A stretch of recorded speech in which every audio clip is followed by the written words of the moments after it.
ऋषभ देव जी के पुत्र 100 हुए। 100 पुत्रों में सबसे बड़े लड़के का नाम हुआ भरत, जिसके नाम से हमारे इस देश का नाम पड़ गया भारत। पर अभी भी हम शंका में हैं कि इंडिया कहें इसको या भारत कहें, कंफ्यूजन मिट नहीं रहा है, उसमें भी राजनीति हो रही है। इंडिया नाम तो आंग्ल भाषा में बाद में हमने रख दिया, पर भारत नाम तो हमारे चरित्र के कारण हमारा भारत नाम पड़ा है। इंडिया नाम पड़ने के पीछे क्या वजह है बताओ कोई? अगर वजह है तो हम कहें इसको इंडिया, पर भारत कहने के पीछे तो वजह है कि यहां 3 भरतों ने जन्म लिया। 3 भरतों ने यहां जन्म लिया। शकुंतला के पुत्र ने यहां जन्म लिया भरत के रूप में।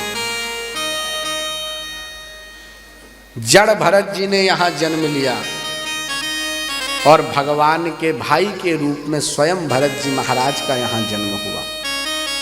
पहले इस देश का नाम पता है क्या था? पता ही नहीं होगा।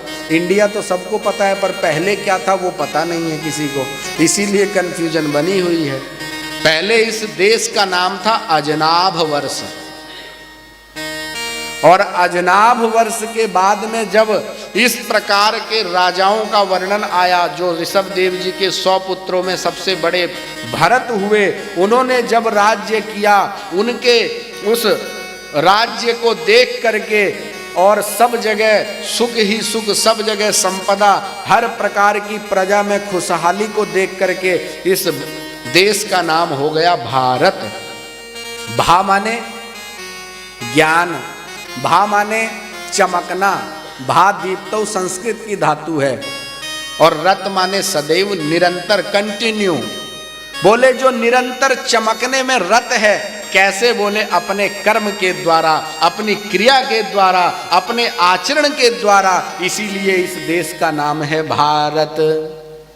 अब इंडिया वाले बताओ कि क्या तर्क है इंडिया रखने में? इसीलिए ये देश है भारत, और ऐसे भारत देश में हम लोग रहते हैं। अरे स्वर्ग से देवता लोग भी इस भारतवर्ष की भूमि की बढ़ाई करते हुए भारत नाम लेते हैं। अगर कोई कहता है कि मनुष्य ही केवल भारत नाम को सिद्ध कर सकता है, तो देवता लोग क्यों गीत गाते हैं? देवता लोग भी गीत गाते हुए भारत नाम को कह रहे हैं। आपको श्लोक सुना देता हूँ। देवता लोग कहते हैं कि अहो अमीसाम किमकारि शोभनम प्रसन्न एसाम सिदुत स्वयं हरि यैर्जन्म लब्धम नृषुभारताजिरे नृषुभारताजिरे। भारत अजिरे, भारत के आंगन में बोले जिन मनुष्यों का जन्म हो जाता है, उन मनुष्य को सौभाग्य को देख करके देवता लोग प्रसन्न होकर के गीत गाते हैं।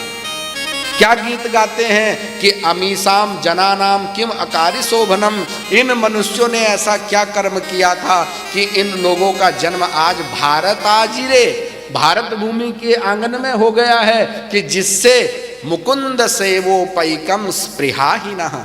भगवान मुक्तिम ददाति इति मुकुंदः, मुक्ति को प्रदान करने वाले मुकुंद की भक्ति को ये लोग अब अपने घरों में बैठ करके करेंगे। राम राज्य की स्थापना होगी, भगवान राम अयोध्या में आएंगे, ऐसी भावना इनकी बनेगी। बोले ये जो लोग हैं, इन लोगों के सौभाग्य को तो देवता भी सराह रहे हैं।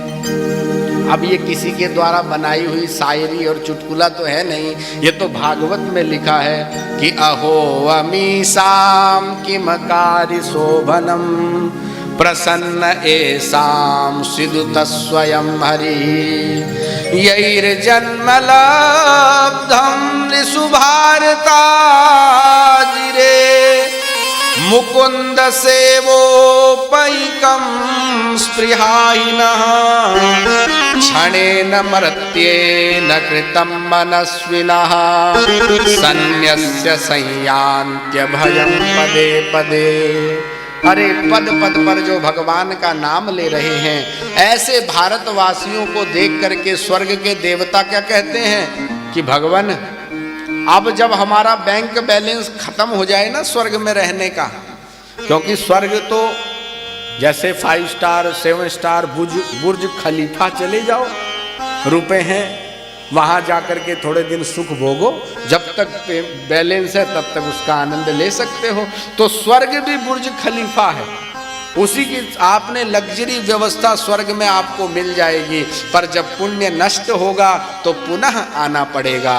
तो देवता कहते हैं भगवान जब हमारा बैंक बैलेंस खत्म हो जाए तो कृपा करके हमको भी इसी भूमि पे जन्म देना, कहीं ना कहीं किसी माता पिता की संतान बना करके भारतवर्ष की भूमि पे हमको जन्म दे देना।